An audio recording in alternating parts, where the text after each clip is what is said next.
Hello, everyone. This is Thomas Pepin, NHL Talk. I'm Thomas Pepin, and let's talk about the NHL. So just wanted to double check that everything was working correctly here. And I already see that I'm Mungus. I don't know if I'm saying that right, but anyways, had a couple comments there.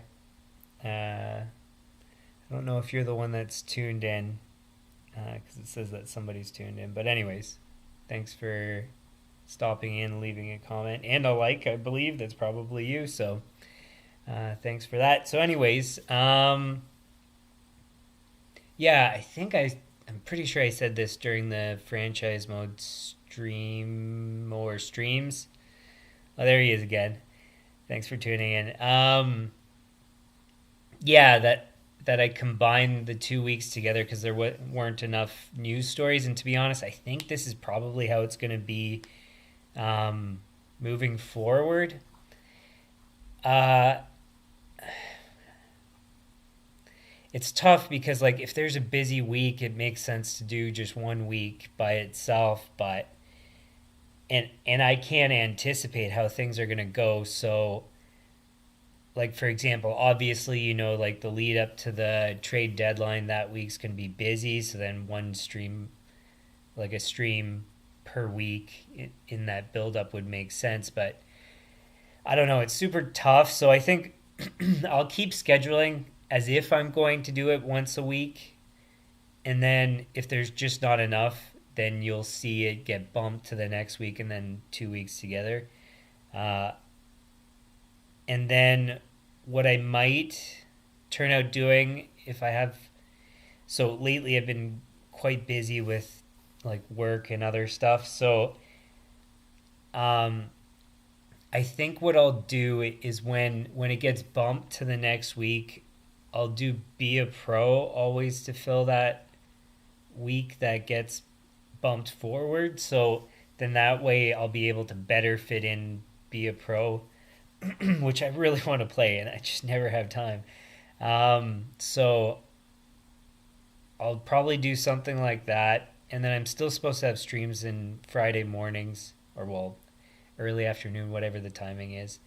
Um, and that this week I had, well, today, uh, I couldn't do. I just didn't have enough time. So that should still exist moving forward. I'm going to do a series on franchise mode for like tips and tricks for franchise mode. Now it's a bit dated because we have NHL 24, but my understanding is it's basically the same. So most of the stuff I'd pass on would be relevant to the new version. So I'm thinking that's probably what I'm going to do next. I don't think I have any other random topics to do before that. So um,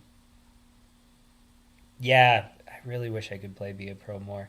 But anyways, so I think that's what I'm going to do. I probably it would be wise if I set up a structure ahead of time of sequence of. Oh wait, maybe I did write it down already. Oh, actually, on that note, so thinking about that, I probably had the titles of each stream, like what I would talk about in each one in the series, and that brought to my mind this is always unscripted. Everything's always unscripted. Franchise mode, any of these streams, I always do everything on the spot, and I just know the subject or subjects, or in this case for news story, just have the headlines, and then I just kind of go through with you. Um, so if I am to do that series starting soon, then really, to be honest, outside of having the titles, I don't really know if I'm going to do much prep work. So I guess I could just do it um, as soon as I have more time, and I am going to do the Friday earlier stream. So, anyways, just wanted to give an update on all that stuff. Sorry, one sec. It says that my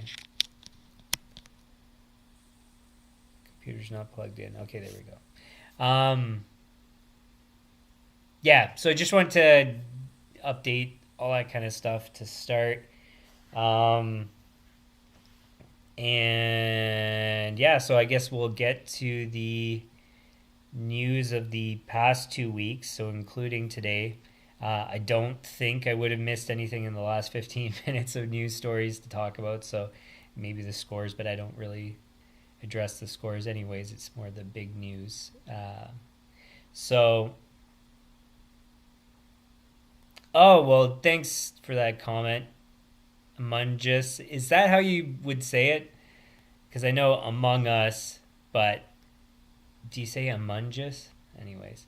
Um, yeah, I always do these like I've done these videos for a while. If you ever want to go back, you can check. A lot of the things that I'm most interested in are the studies. So I have a whole bunch of studies that you could go back and take a look at that I think are really interesting, like running stats on things. And anyways, um, but yeah, so let's get to the news for the past couple weeks. Just a sec to get all this pulled up here.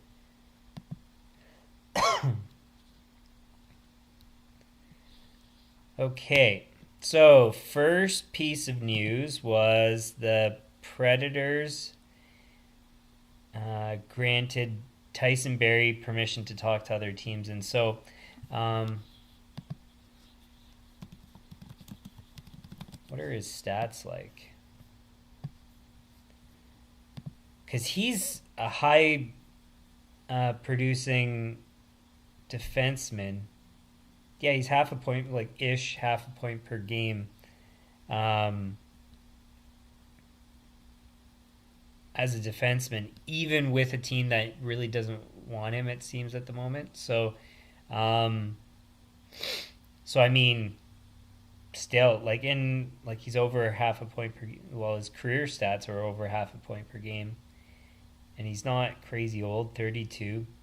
So I guess maybe he just doesn't fit with their structure, because Trotz is kind of I wouldn't say defensive coach, but maybe Barrie is not as reliable defensively. You would really have to watch these guys play very closely to get the exact details. But anyways, so I just wanted to see his stats there, and so they're not bad. Plus minus is, but production's good. Um, let's see. Healthy scratch. Actually, I should have pulled that up too. Has he played since that news story? Because if he was yeah, so he has played since. So, played today actually. So if they were trying to healthy scratch him and to keep him healthy for a trade, well, clearly, I guess they just haven't been able to pull something off.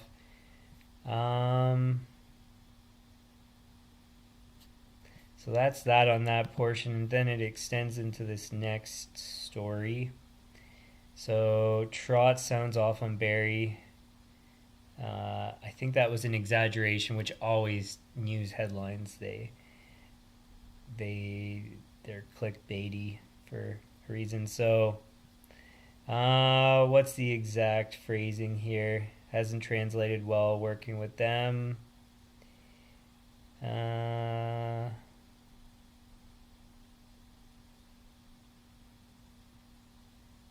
didn't like the way he reacted to him being scratched. He sat Ovechkin once, blah, blah, blah. Yeah, and I mean, I would be unhappy too. And again, it's like, so I'm always, so his production is good enough where, I mean, you would have to be horrendous defensively in order to justify scratching him. And I don't, like, I mean, I don't know enough about his defensive play to be able to say if that's the case, but he can't, like, I would doubt that it would be that bad.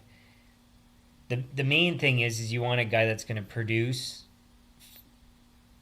for your team or their impact on the team where there's more goals for when they're on the ice than against. Now, plus minus is not like a good measure of that because you might not be involved in the play that you got scored on and as well as the play that got the plus. So it doesn't really mean much. It's more like obviously once you get into advanced analytics and all this stuff, which is why I can't really comment on his exact performance. Once you get into the nitty gritty of it all, but just based on his overall point production, it's like it would be unlikely that he would be worse to his team being on the ice than worse for his team being on the ice than if he was not on the ice. So I don't know. Anyways, blah blah blah.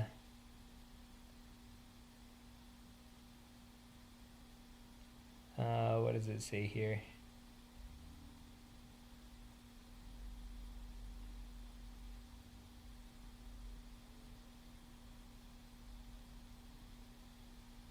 I don't know. Basically, just that there's conflict and stuff. So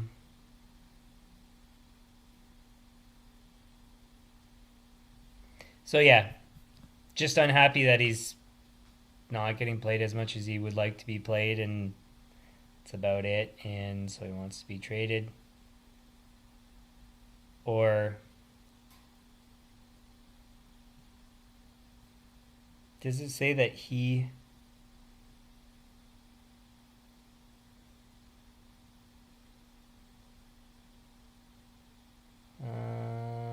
it didn't say that he requested a trade, I don't think. But anyways, it's kind of besides the point. So, long story short, Barrie's probably going to get moved, maybe.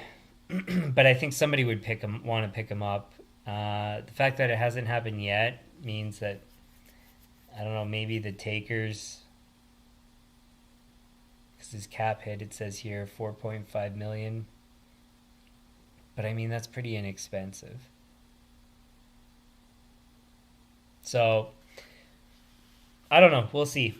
Not much more to say there. I thought this was interesting. I typically wouldn't comment on scratches, and likewise for the previous one, I typically don't talk about rumors, but those are made very clear. So like if it's some reporter talking about potential trades, I won't talk about it. If it's a coach or GM, or a player publicly requesting a trade, then obviously it's an actual thing. It's verifiable. Whereas if it's just some reporter, like there's all sorts of rumors. So, they'll like give you like 10 teams over the span of like 5 reporters. You'll have like half the league as potential places for the player to go, and it's just like, what's the point in commenting?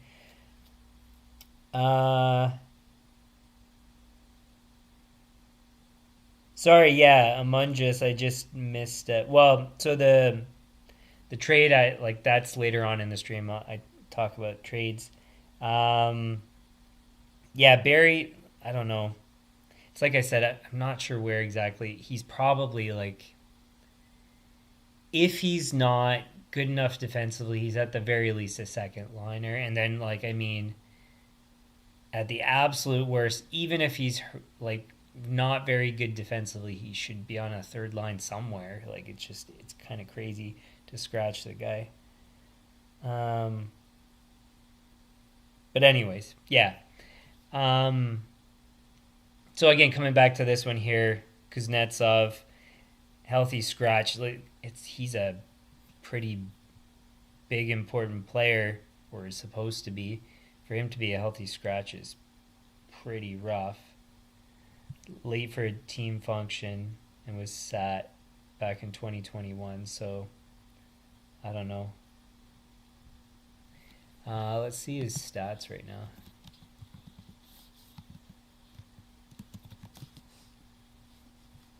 And also I'll take a look at game by game. So this season, 11 points in 22 games.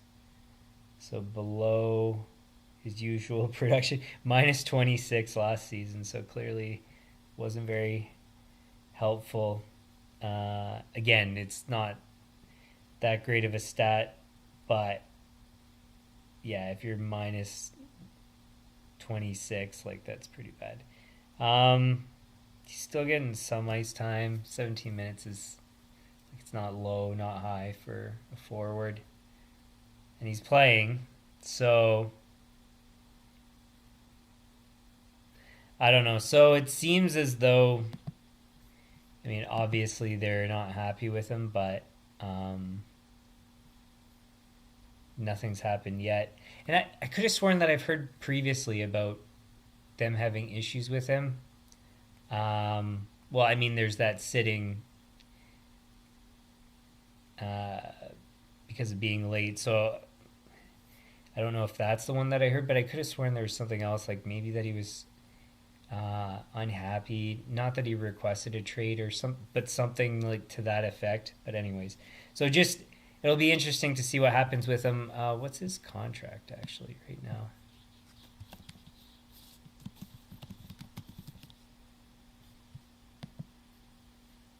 Because what I'm most interested in is how many years, and it's 2 years including this year. Cap hit's reasonable if he was producing at his normal rate. So it'll be interesting to see what they do with him.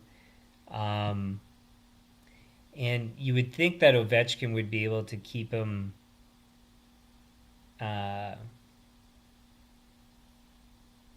being a team player and all that kind of stuff, just because they're both Russian, and you would think that there'd be some sort of good way to manage that. But anyways, so we'll see what happens there. Wouldn't be surprised if he gets traded. Just as soon as you get that kind of stuff happening and his production not being the best, it kind of makes it feel like something could happen.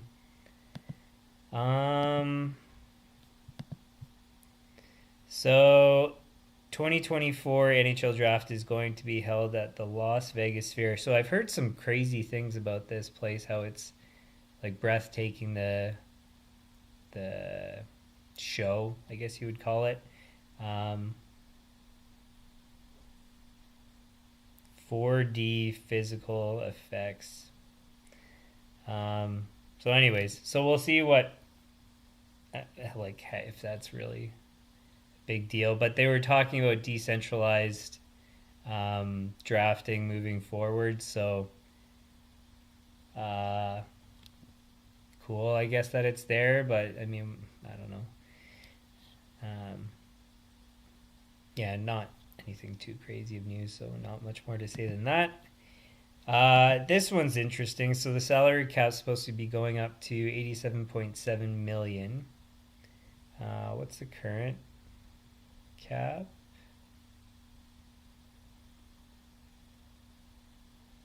$83.5. So, I mean, 4 million in cap space is enough for a decent forward defense. Well, I wouldn't say decent forward. That maybe slightly low for a decent forward, but definitely enough money for a decent defenseman. Now, that being said, with all that cap space, free agency is more than likely going to create inflation on contracts. So then that could get eaten up right away from people getting bigger contracts than they should. So, I mean, so it sounds great, but in application, I find that some, like, so many GMs are just so poor at managing their cap, that I just wouldn't be surprised if that completely goes, it has no benefit to the teams. But the wise spenders will probably do a good job with that money because it is a chunk. So,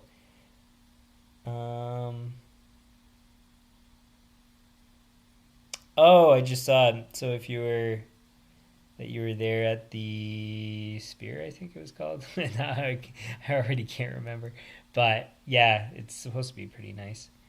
So, anyways, not much more to really say about the cap. Just that, in theory, it's going to be great for teams that you know do a good job of managing their spending. But like very quickly, I think that's going to create inflation on contracts, and then it's always going to turn out being the same thing where teams spend up to the cap, overspend more often than not, and then run into problems like Toronto has had and other teams. So, anyways, so we already know about Barrie, but DeAngelo is apparently available as well.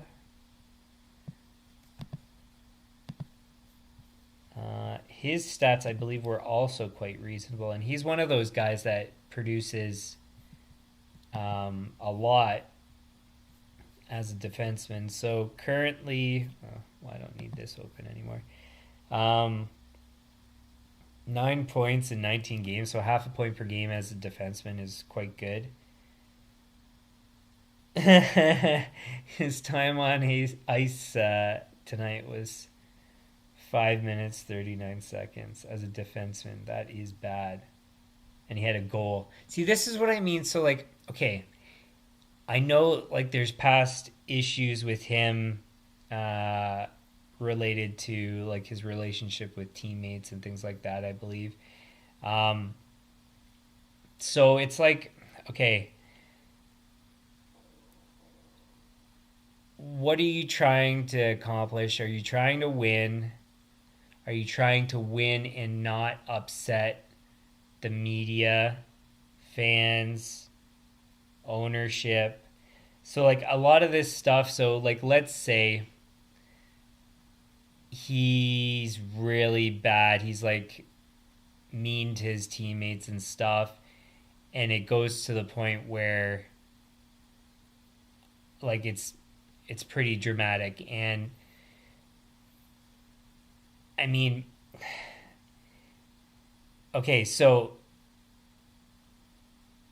in the past, way back when, and not saying necessarily that the past is better, like you would deal with this stuff, and like I mean, the coaches would be pretty rough, and like, and it was all just about winning. And then now it's like it's about uh, public perception and all these things, and it's a game of it's a sport. It's me. You're supposed to be trying to win, and like I know you don't win at all costs. Like if you got some guy out murdering babies in his spare time, like I mean, I'm not saying that DeAngelo is, but like just as a thought, then yeah, I mean maybe you don't want to, but like it's basically where do you draw the line of what's acceptable, what you're willing to accept on a personal, separate from the sport itself basis, and it's just I don't know. Um, I'm of the opinion that like if you're trying to win, like if you're playing a sport, you're trying to win, and you do what you need to do to win. So long as everything is legal, then so both legal in terms of like the rules of the game as well as legal just everyday life legal, then what's the problem? Otherwise, if you don't like how people are acting, then make the laws prevent them from acting the way that they're acting. So it's like um if I was in charge of a franchise, I would say I don't care what public perception is. I don't care if people are, upset. It's about winning. That's as a GM, that would be your job. As a player, that's your job. As a coach, that's your job. That's what you're supposed to do. So I don't know. If it's going to impact where people are going to want to leave the team, then obviously, yeah, that's where there's a balance. And of course, I don't know all those details behind the scenes. But long story short, like this guy's a half a point per game defenseman, which is extremely rare. Or not extremely rare. It is rare. And then what he's produced before, like 53 points in 68 games, 51 in 64. That stuff is extremely rare from a defenseman. So, I mean, again, so long as the guy's not doing anything illegal, and so long as he's not making it so everybody wants to leave the team or most important players want to leave the team, then who cares? Just like play the guy and win. I don't know. I So I don't know. Like I said, I don't know what's going on behind the scenes. If they can play him at all, which they did tonight, then I don't know why you would be getting rid of this guy. But apparently they have reasons for it. So DeAngelo's on the trade block. Was a healthy scratch. Anything else?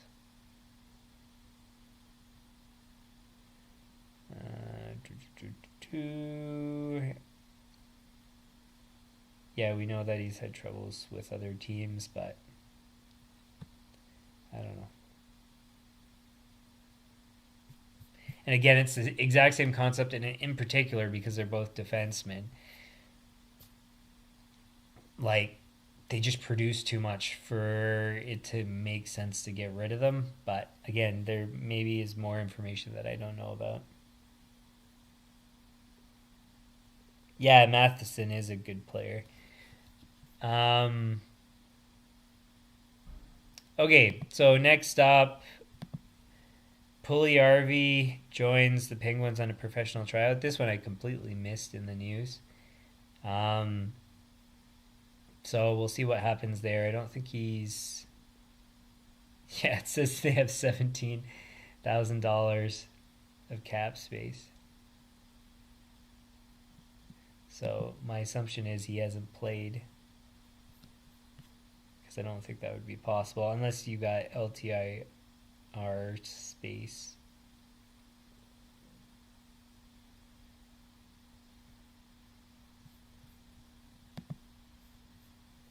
And can you even play a player if they're on a tryout? I don't think so. But anyways. So yeah, we'll see what happens with him if he turns out playing there.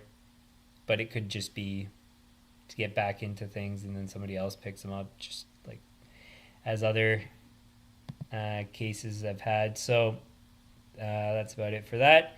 I thought this was really cool. And so, okay, so just to kind of give context, so I've stopped watching the All-Star game because it's all gimmicky and garbage as far as I'm concerned. Like putting on capes and doing these, like, it's just, maybe for little kids it's entertaining. I don't know. Maybe. I just still, even for kids, it doesn't feel like it would be. And maybe if it's, see, this is the problem, is maybe if it's more to my liking, it's not going to be enough to liking of kids. But they're just so interested in hockey to begin with. I don't know. I think you could almost put anything of the best players out there, and I think they'd be happy to watch. But anyways, so they've revamped it. So skills competition has a $1 million prize. And then, so, I mean, I'll read a bit of what it says here. There's 8 events. Each player chooses to compete in 4 of the first 6 events. Top 8 point earners will advance to the 7th. Top 6 go on to the final. And so, basically, it's like an elimination skills competition, which I think sounds fantastic. And apparently, I think it says at the bottom of the... Yeah. So Connor McDavid gave feedback on ways to improve the event. And he came up with, well, apparently, or at least was involved in coming up with this new format. And as far as I'm concerned, it's coming back to the original roots of what I used to love watching as a kid. Like, it was interesting to see fastest skater, hardest shot, those stick handling things. One-timers, that one is kind of new. Like, I don't know if it, because I haven't watched it for years. I don't know if that's new. But, I mean, I don't see why that wouldn't be, Like if it's accuracy for one timers, that would be pretty cool. Um, Passing challenge. I hope it's like those little nets, the passing accuracy nets could work. Still, I don't know. I just want them to do it.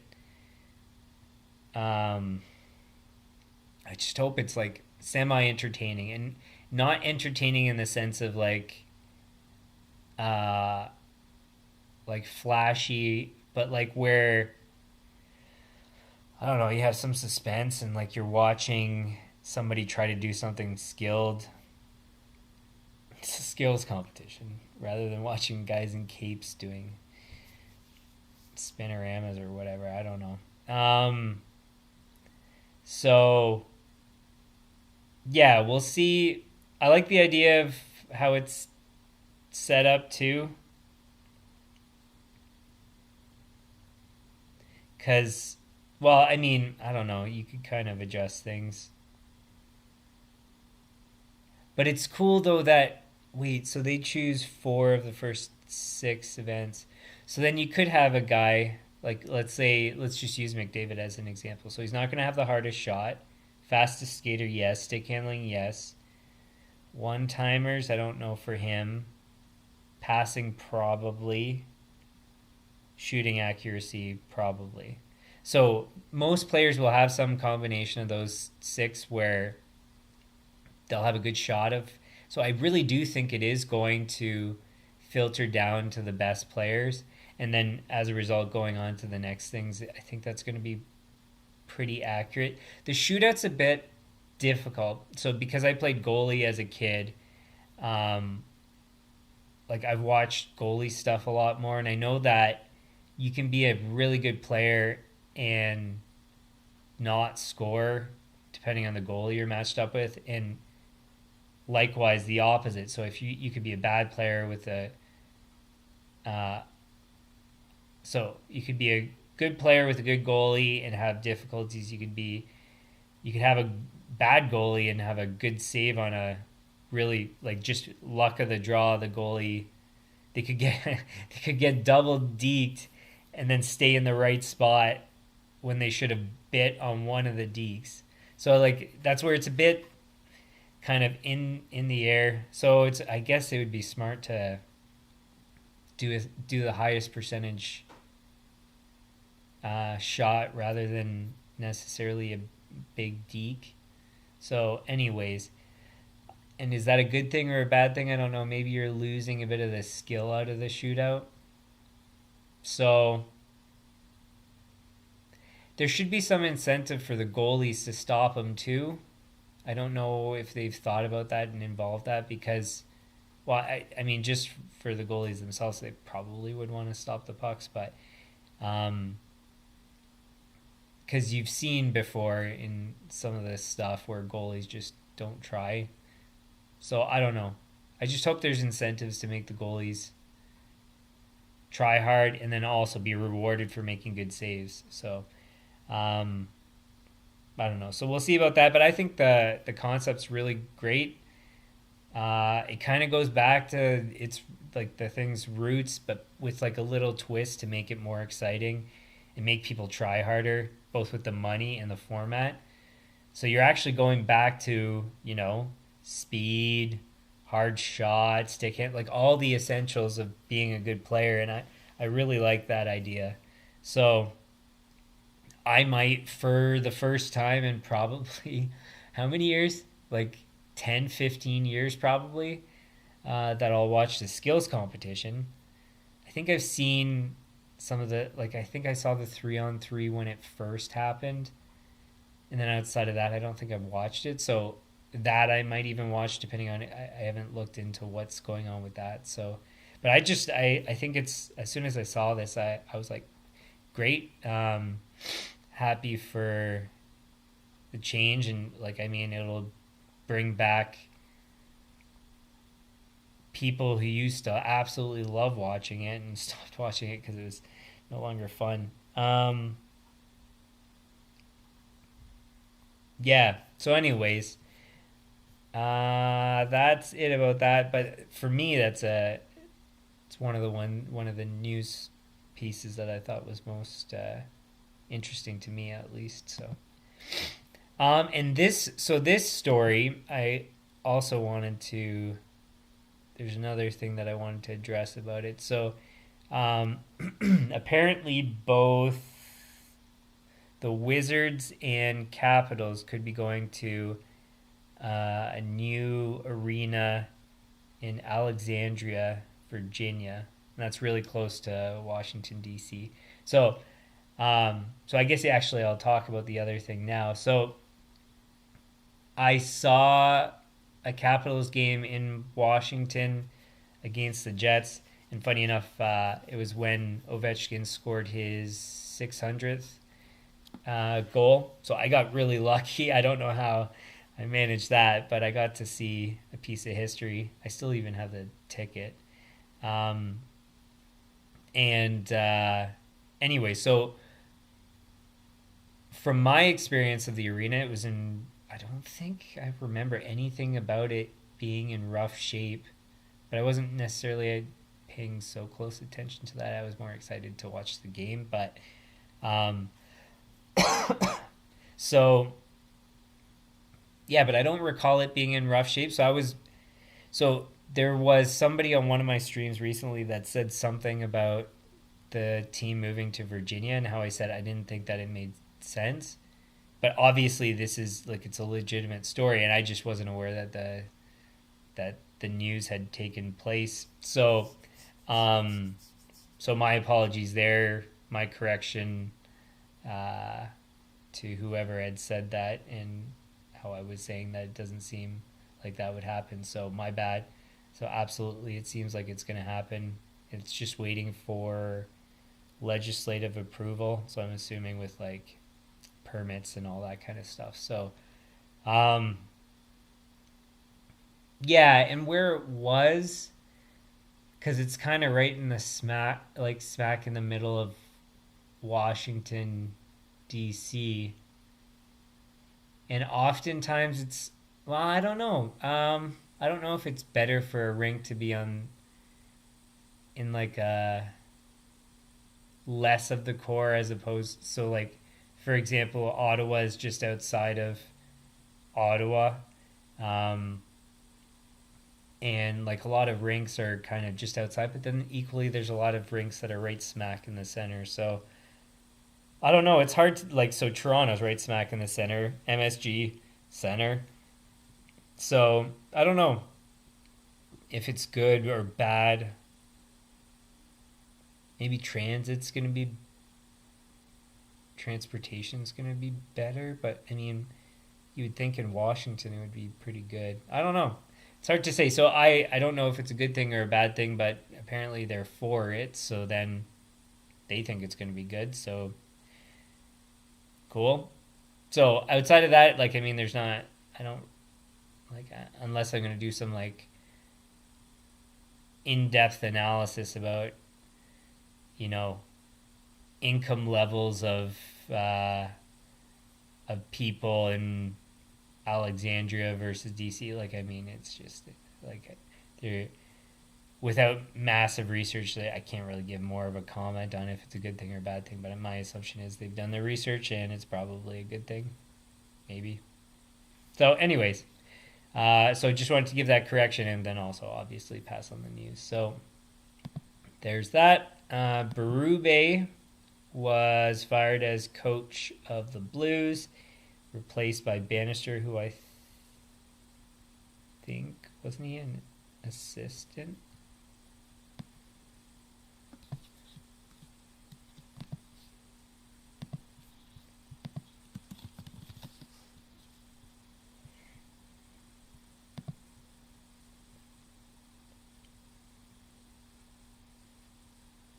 No, he was AHL head coach, I guess. I guess. Um, but it doesn't say his record, so I don't know. Anyways, I guess that's the case. And so he's interim head coach.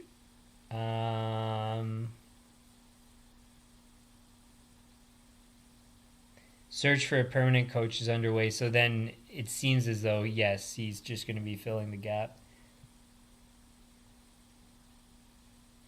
Oh, I just saw your message there. These streams it's usually like an hour to do the recap of the week, 2 weeks, whatever it turns out being. So probably another 15 minutes or so. It's basically however long it takes, but usually it's about an hour, the whole thing. So anyways, so Berube got fired, and actually out of interest, let's take a look at his coaching record. So I think it was pretty good.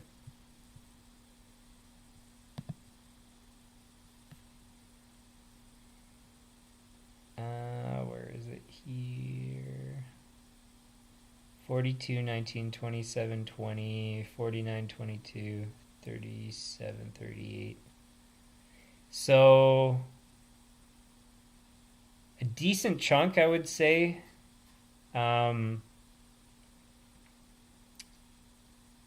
Above 500, so it's probably a good long-term coach for somebody.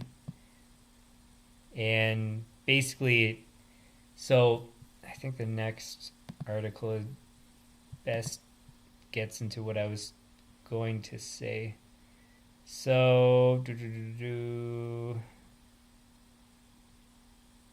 yeah, so for example, he said, I feel personally responsible for the situation that we're in. Basically, that he, as the GM, was partially to blame. And then, yeah, just basically that the team needed a change. And so, yeah, that's kind of the reason for the firing. So they had 4 losses in a row or something like that.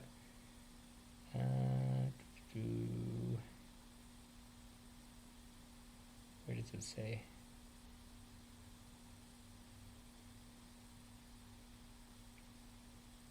I think it was 4 games. Anyways, it doesn't matter so much. But anyways, so he got fired, and yeah, I wouldn't be surprised if he gets. So I don't know where things are. Oh, maybe something like Columbus, because I don't know if Vincent is going to be like a long-term NHL coach. So, but I don't think Berube is going to want to go. I wouldn't want to go to Columbus. So we'll see what happens with where he goes. But I'd be shocked if he doesn't turn out getting another opportunity somewhere, probably in a good two-way team. So, like a Boston, even though Boston's definitely not going to have him because they just got a new coach, and then, or like a Vegas, but obviously not Vegas. So something like that, if you get a good Detroit, but probably not Detroit. So we'll see what happens with him. Just don't be surprised if whenever there's an opening, if it's a good opening, that he'll probably have a good shot at getting it. So anyways, so that's that.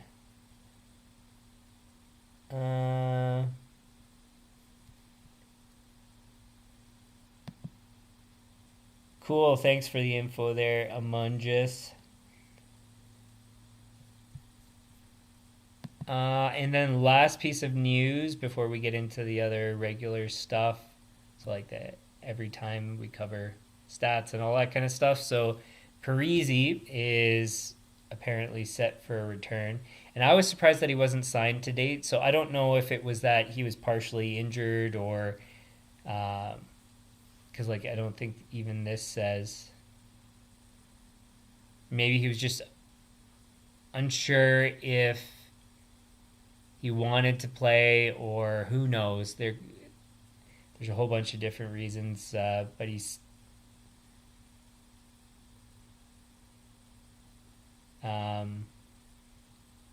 yeah, he apparently wants to play. So it sounds like maybe it could be the Islanders, and I don't know if they have enough space. But a lot of these teams, they could make space if they needed to. So, but yeah, just don't be surprised if he turns out. Well, I would be shocked, is the best way to put it, if he doesn't turn out playing for somebody. And apparently, based on this story, it says that he could be going to a number of teams, but also that he seems to have wanted to stay with the Islanders. So it's probably Islanders, but could be anywhere. So again, it's like I said about rumors. Who knows where he's going to end up? He's going to probably play. That's pretty much all we can say at this point.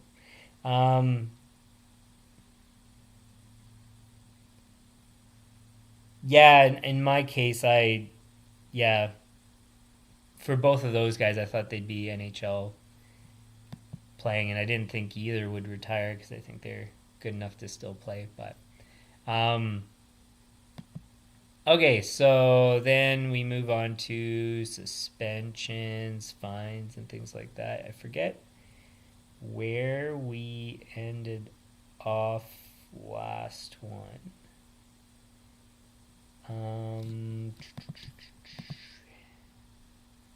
December 1 would have been last time. I think Wallman, the new one.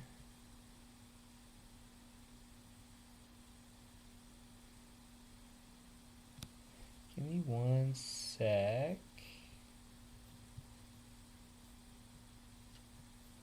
Actually, this probably will tell me. So, there to there. Wait, there to there. Yeah, so Wallman would have been a new one. So Wallman was fined for high sticking on Jeff Skinner. Smith fined for trip on Devon Shore. Watson fined for unsportsmanlike conduct. Oh, does it say more? Because actually that's kind of vague. No, it doesn't really say anything. And I mean, if you want to look into exactly what happened, yeah, that's up to you. Good Branson was suspended 1 game for, I think, starting a fight at the wrong, like too late in the game, something like that, instigating. And I skipped one, and in particular because I watched the replay of it. The rest of these I didn't because, I mean, it wasn't all that interesting. So Perron was suspended 6 games, and he put in an appeal. We don't have the response yet, I don't think. So what happened is, and you can go take a look at the video if you want to see it, but Larkin basically, from what I could tell, he got hit from one player's hand, not too hard, it seemed like, from one direction.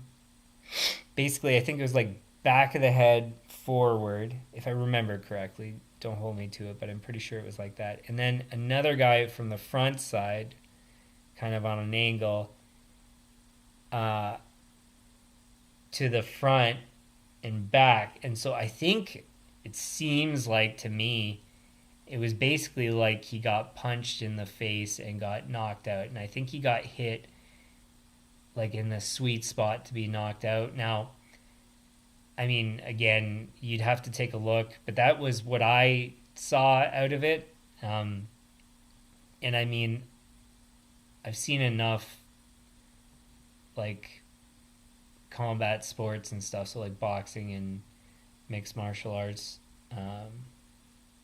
to be of a strong opinion that that's basically what happened. I don't think there was really anything else I don't think there was anything else that could have happened out of that, but I mean, maybe there's something that people will discover. But so that's what it looks like. And I mean, it looked brutal seeing him lay there unconscious. Like, it's, whew. So I think it looks worse than it actually was. Obviously, you know, getting concussed is like not a good thing, but I saw people commenting saying that they could see him out for a long time. It doesn't seem like that. I think he just basically got knocked out. But of course, we'll see what happens. I really hope that Larkin doesn't miss a lot of time. Um, so, but yeah, it just looked brutal just seeing him laying there, but it wasn't really, it didn't look that, it didn't look malicious or anything on either guy's front. It's just your regular in front of the net, hitting people. Obviously you're not supposed to, but, it seemed pretty normal. And then the funny thing was seeing Perron go after the wrong guy and cross-check him in the head. So that's what led to the suspension. 6 games. I don't know if Perron's been suspended before. And if he has been, then maybe I could see 6 games. But, I know it was intent to injure, I think is what they called it.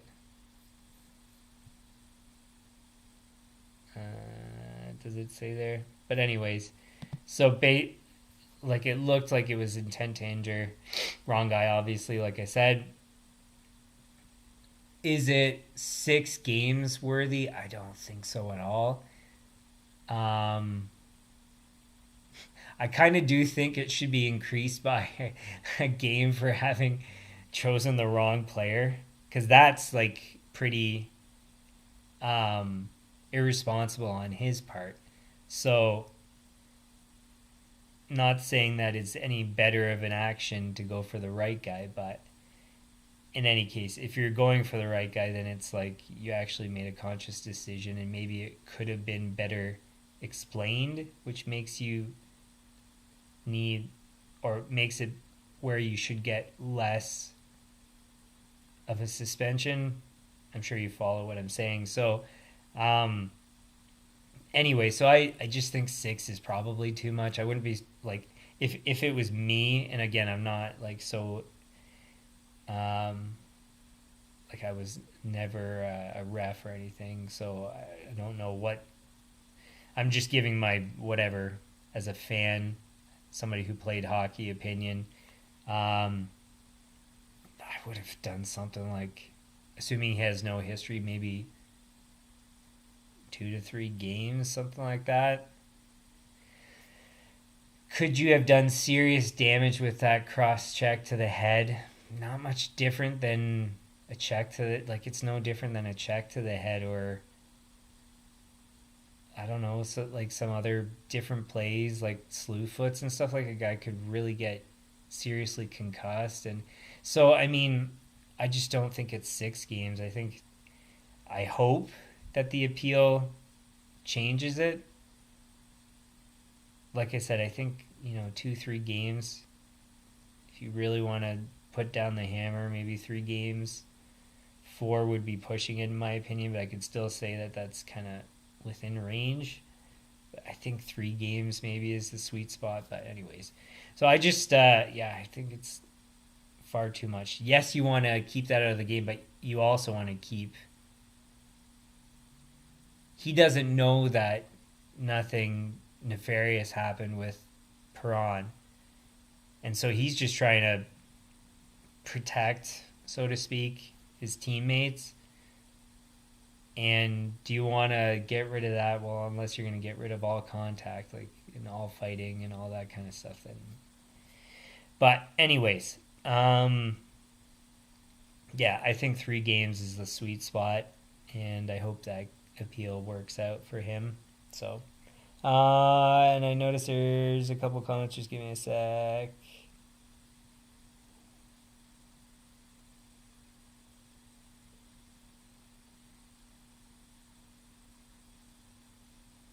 Yeah, so the Cousins and Goodbranson thing, that's kind of normal hockey stuff in my opinion. So, and the fact that it was only 1 game suspension for me, it's not much more to comment. And so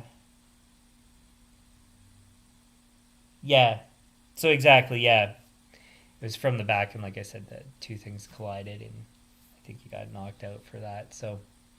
Anywho, major injuries. So, like I've said before, basically what I do is I go back to where I left off, and anything that's like a month or more, I'll draw attention to. Outside of that, there's not really much to comment on because like a couple weeks is a couple weeks. So Noah Cates, January 20th, so that's about a month. Dougie Hamilton, yeah, we know about that already actually. Klingberg, he's supposed to be out for the season? I didn't realize that. Must be true. I hope that's I hope that it's accurate. So yeah, anyways, that's long term, but I mean he wasn't, I don't think he was playing that great anyways, so any other ones here? January 19, Boone Jenner, that sucks. A jaw injury for that long? I don't know what happened to him, but it's a long time. Nothing else there. Connor, knee injury, and he was playing so well. That kind of sucks. And his biggest thing is speed, so I hope nothing too serious for his sake. I mean, technically I'm a Jets fan. I just don't follow the games as closely as I used to, but yeah, I hope he recovers well. Pearson out till January 10th for Montreal.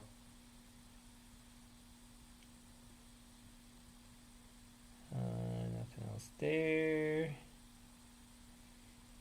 Jaden Schwartz up till January 11. What was the injury? Lower body. Line out till January 27. Collarbone. He broke his clavicle, I think they said. Sucks for him.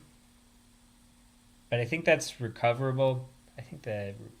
Wait, isn't that one that doesn't heal that well? Maybe I got that wrong. Because it's like pretty loose, and for it to heal back, like, but I mean they've got like, I'm sure world class doctors working on stuff, so I'm sure he'll be fine. So that's about it for major injuries. Waivers. Wasn't there an important one that happened? Well, Verana cleared waivers, but he hasn't played that well of recent years, so I don't know if it was that big of a news. But nobody claimed, so not much more to say there. New signings, a couple entry-level contracts, and depth goalie for Washington, so not much to say there. A few trades. Was that Robinson one in this?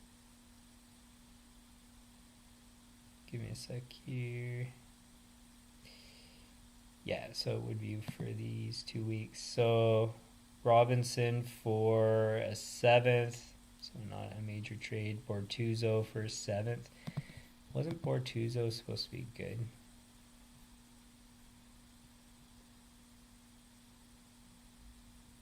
No, I'm just remembering him being involved in winning that cup for St. Louis.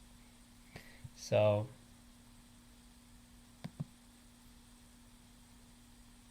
oh, I didn't realize though. That's a smart pickup for the Islanders for a depth defenseman, because I think that's something they've struggled with, in my opinion. They've got really good defensemen on the high end, like, and pretty good like in the middle too. It's just on the later on, and well, I guess look, they're missing a few guys from that are on IR and LTIR, so all their best defensemen are not playing right now. Well, Dobson's there, but so that's a smart idea, taking advantage of that LTIR and making them much deeper for once they get into the, well, if they get into the playoffs. So, because what, Pelech, Mayfield, Pulak, Dobson, that's top 4. Romanov, Riley Bertuzzo, all to fill out the fifth and sixth spots. I think that's a pretty solid D. And Aho is in the mix there too, and a couple other guys there. So, yeah. So I think that's, for just the seventh, I think that's a great pickup. Really smart. Studnicka for Sizik and a 6. It's probably just some depth guy, yeah. Then I don't think he's all that critical either. So nothing great significance there. Tatar, well, that was the newest one just before, or not too long before the stream that happened, for a 5th. And I'm assuming Tatar hasn't played that fantastically. Yeah, 9 points in 27 games. So he's not as good as that 61 and 68 season he had, and like earlier on in his career. So I guess Colorado doesn't need him, and Seattle wants him. It was only $1.5 million his contract. So I mean, not really all that significant in my opinion.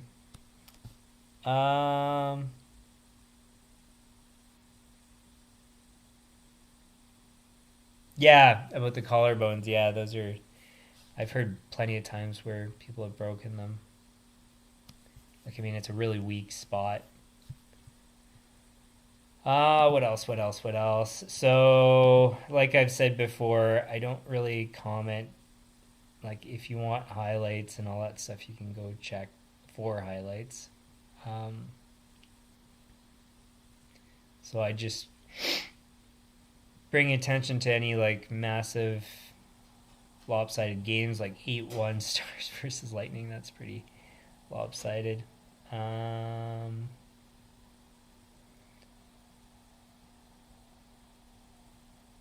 Yeah, for the most part, my comments come when it goes to the standings. That's why individual games, as far as I'm concerned, aren't that, like, there's not really much to say. Islanders to put up 7 goals is rare for them.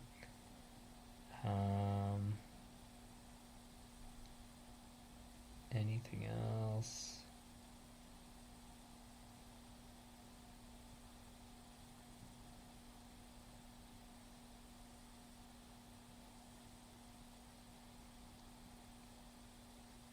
No, nothing really. So, yeah, no major things to talk about. So this is one of my favorite points in the stream, to take a look at the current standings versus my predictions. Give me a sec to get this all pulled up.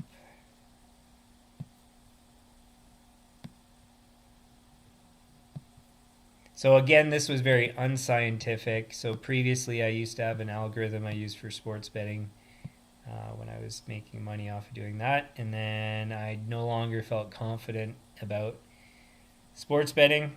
So I stopped, and now I just kind of go with my gut for the predictions. So we'll start taking a look at the Atlantic. So Bruins are still in first. Panthers, I'm still surprised that they didn't have a Stanley Cup hangover, the Panthers, but they had injuries to, what was it, Montour and Ekblad. I don't know if there was anybody else that was out to start the season. So maybe, because if I had to take a guess, sometimes when you have guys missing time, it gives them more time to heal. Like, by having time to heal, it gives the team more rest, kind of, as a package. So I don't know if that played a role, but the other thing is you're missing those players to start the season, so you would think that would actually have a negative impact. But anyways, so, well, I mean, maybe. Depends on how big of a gap you have between the replacement and the guy that's out. In Montour and Ekblad, I'm pretty sure it was at least Ekblad and Montour, I thought, as well. And those are really good players, so I don't think really the replacements would have been nearly as good. But anyways, they're doing well. Leafs are back up in the mix. So of the top three, I have the top three correct, just in the wrong order at this moment at least. But pretty darn close, my predictions right there. Metropolitan. Oh, wait. Should I talk about wild card? Yeah, I might as well. So, wild card, like I said before the start of the season, basically the mix is, well, Blue Jackets, Devils, Capitals, Senators, Red Wings, Sabres. I thought all of them were interchangeable to fit in the.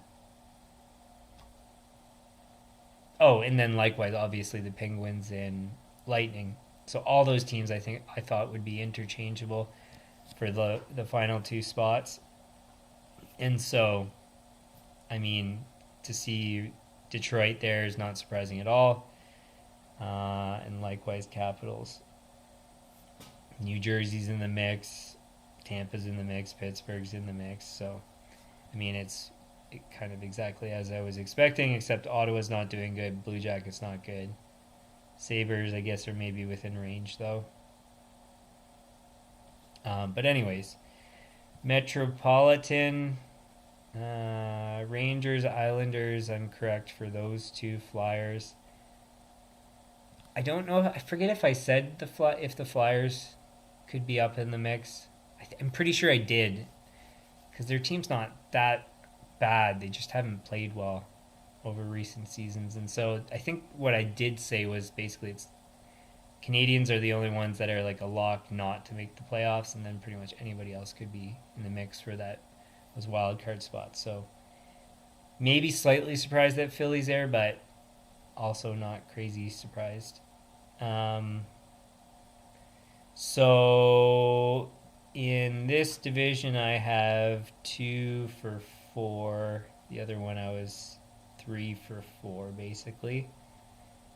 So last stream I did, I think for these divisions, I was 6 for 8.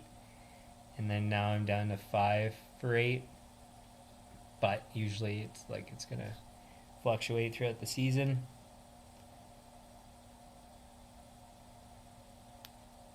Yeah, and Sabres, I don't know. Like, I thought they overperformed last season anyways, so for me, I'm not surprised at all that they're not doing as well. All right, next is Central Division. So Colorado, Winnipeg, Dallas are the top 3 right now. Dallas has really slipped lately, and I mean, that happens in a season, but I am still slightly surprised. So top 3 I had Stars and Avalanche correct, wrong on the Blues at the moment at least. And then Jets I have in a wild card spot, so I'm not far off there. And then not Metropolitan. Pacific, Knights and Kings, I'm correct. Canucks, I don't think anybody saw that happening. And then it's just kind of funny to see the wild card spots, Predators and Coyotes. But I said this, however long ago, when everybody was throwing the Oilers under the bus, saying there's no chance they're going to make the playoffs. Look exactly where they're at. They're like, they're 1 point behind on a wild card spot with 2 games in hand, 3 games in hand, and 5 points behind the Predators. So they're right in the mix as they're supposed to have been and as I expected they would be. Like, I mean, yeah, I don't know if I said it, but they could theoretically still not make the playoffs. But, I mean, it was, as far as I'm concerned, it would be extremely surprising if they didn't make the playoffs. And so they're right exactly where I thought they would be after that poor start. So it's just a bad stretch, and they got out of it.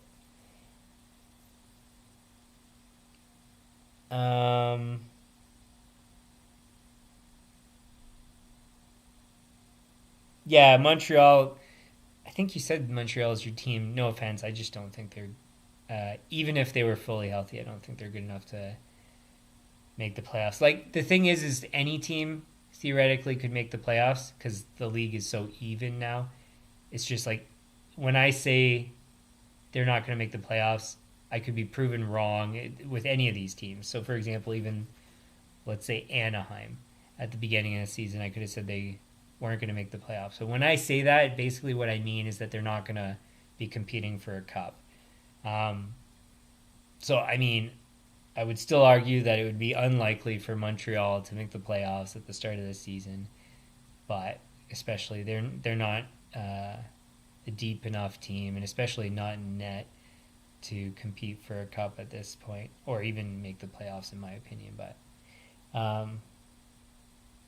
yeah, they've got some good young guys. Well, that's the thing. That's what I mean. So the 2020 thing that you're drawing attention to, like.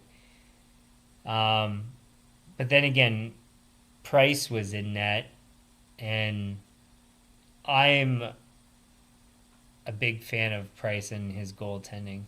He was hit and miss at times, but he's one of those goalies that I think you could ride and win a cup with. It's too bad that he's all hurt, but yeah, exactly. So that's the thing is, that's why I say when I say that somebody isn't going to make the playoffs, what I mean is more along the lines of they're not a competitive team, not competitive enough to win a cup. And so, like, for example, with that Montreal one, back when I was sports betting and stuff, like I thought there was no chance they would win the cup, and even though they got to the final, I still thought there was no chance they were going to win the cup. And of course, in the end, I was right, but I mean, I could have been proven wrong, but some teams you just know they could still go really deep. It's just, yeah. Anyways,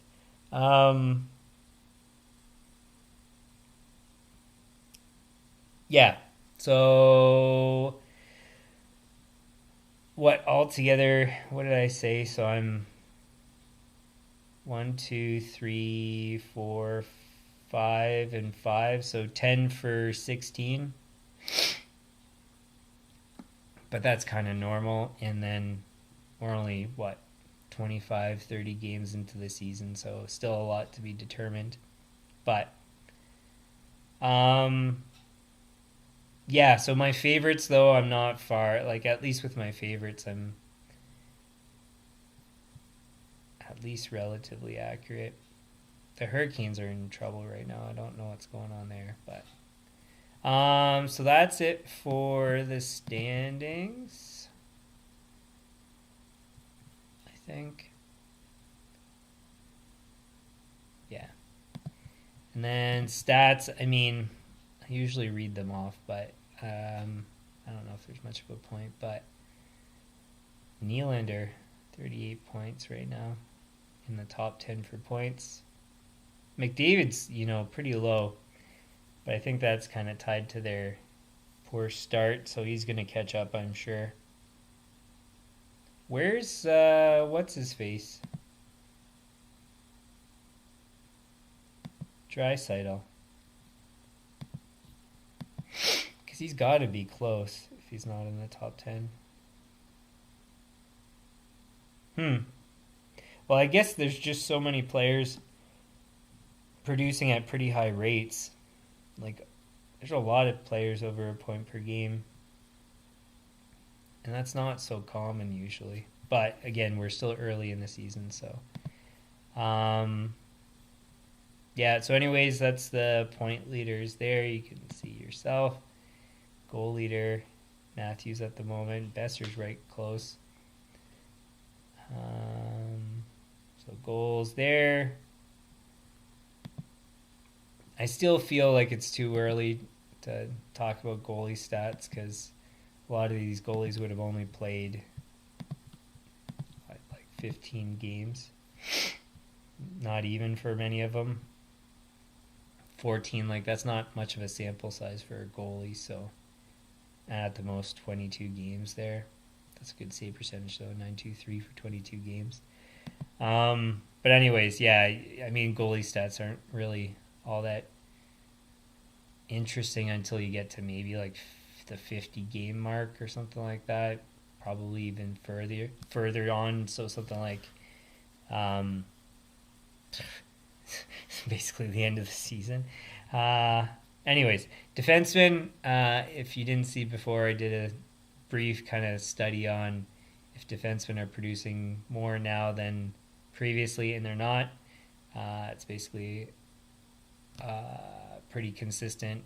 So it's basically average at the moment, maybe even slightly decreasing versus like in comparison to forwards. So, but yeah. Then rookies, Bedard leading. And it's funny because he had a slow start, and then now he's kind of, I was going to say turned it around, but picked up his pace maybe. Nice picture. Yeah, so 24 in 29 games. So, not anything too crazy, but still pretty good. And so that's it, I think. Give me one sec here to switch over. And last, double check some comments here. Favorite teams, Montreal, Vancouver, Dallas. Yeah, it's funny. I have a Dallas jersey I'm looking at that I wore to Shinny the other day. Because I don't know why. All of a sudden I liked Dallas when I was very young. How old would I have been?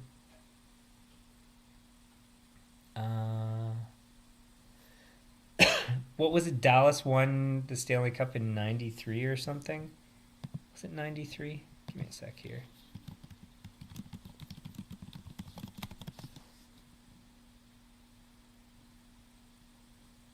'99? No, I'm not. So what was the year that they... Must have been the year... Give me a sec. Because it was when they were doing well in the 90s.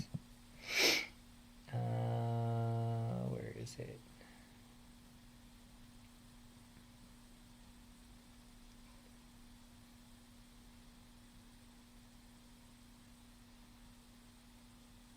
Maybe it was around then. So 97, 98. Is that like back when they had Hull?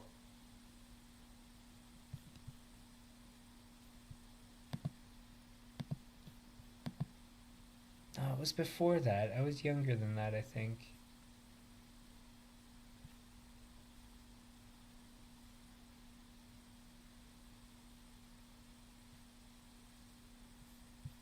Where is it?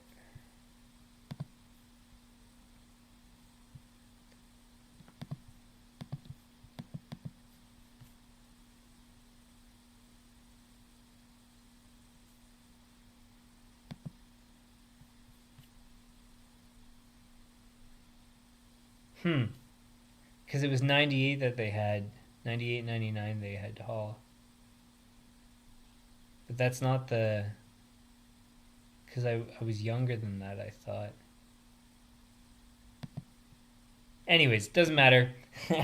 All I'm getting at is... yeah, so that's... Montreal won in 93. I was trying to remember. 93 stood out for something. But yeah, there's some reason why I like Dallas, and so I have a jersey for Dallas. Long story short.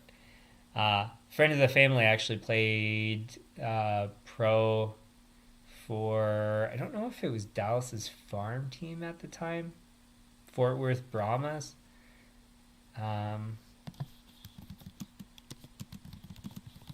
Let's look that up.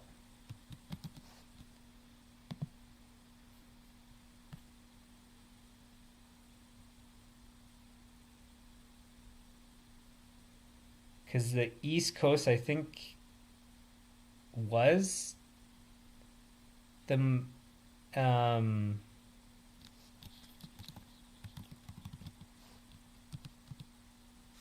maybe not. because I could have sworn at some point some of the East Coast teams were the farm teams for NHL teams. I don't know. Anyways. But yeah. Long story short, some other connections with Dallas because a friend of the family played down there a few, like only like a handful of games or something. But yeah. So anyways, I guess that's it. That's it. There's not much more to say. So that's a recap of the past 2 weeks. And so probably, like, I have a feeling at this point in the season it's probably going to be in bunches of 2 weeks. So I have it currently scheduled for next Friday, then the next weekly recap, but it's probably going to get bumped to the following one, in which case I'll probably do Be a Pro next Friday, but we'll see. So we'll play that by ear depending on what happens. Because, like, let's say if there's maybe a couple big trades, it could turn into a stream, like, a worthwhile stream. So, yeah, so like I said, we'll play that by ear and figure that out as the week goes on. But yeah, otherwise, that is it. And we'll leave it there. So if you like the stream, hit the like button, share with your friends, subscribe, turn on notifications. The channel homepage has upcoming streams on regular NHL content like this. Again, I don't know for sure when I'm going to start that series on franchise mode. I'd like to do it soon. It might not be next week. It might be the next week after that, and I might have to skip the earlier stream on Friday because I have too much to do at the moment. I'll cross my fingers that we can do that next week. But like I said, we'll play that by ear, and also if I'm going to be doing it on the spot, I might have time. Like if I'm not prepping. Oh, and in which case,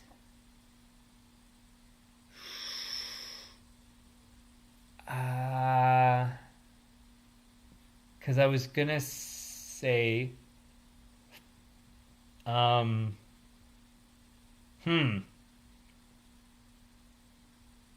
I was just thinking if I'm gonna be doing a stream like explaining strategy for franchise mode. So like I've done it through my franchise mode streams in the past. Like I've explained everything I'm going to explain in all my past streams. Just kind of never in one series of streams. So maybe what I would do then is just start it off at the start, like at the preseason, I guess, maybe, of maybe next season of franchise mode, and then work through the season as I would normally do and stream the franchise mode, but just do more explanation as I go through it, so that I'm kind of doing both at the same time. I'm continuing the series that I'm currently doing, but also explaining kind of in a separate series. So I'm doing two series at once, basically. I think that makes sense. So I think that's going to be the plan. That kind of makes the most sense in terms of, because otherwise I would have to start a new franchise mode or separate them off and like do a save point now and then do a different reality and explain everything. But why not just continue this series and it'll help me get further along. So anyways, I think kind of talking through the ideas here, that's probably going to be the plan, but we'll figure that out. Yeah. So where was I there? So for things I can't schedule ahead of time, like franchise mode, that schedule's in the About section of the channel, runs Sunday, Monday, Tuesday, 10 p.m. Eastern. Oh, on that note, actually, this stream, so the late stream that I do for like the weekly recap thing,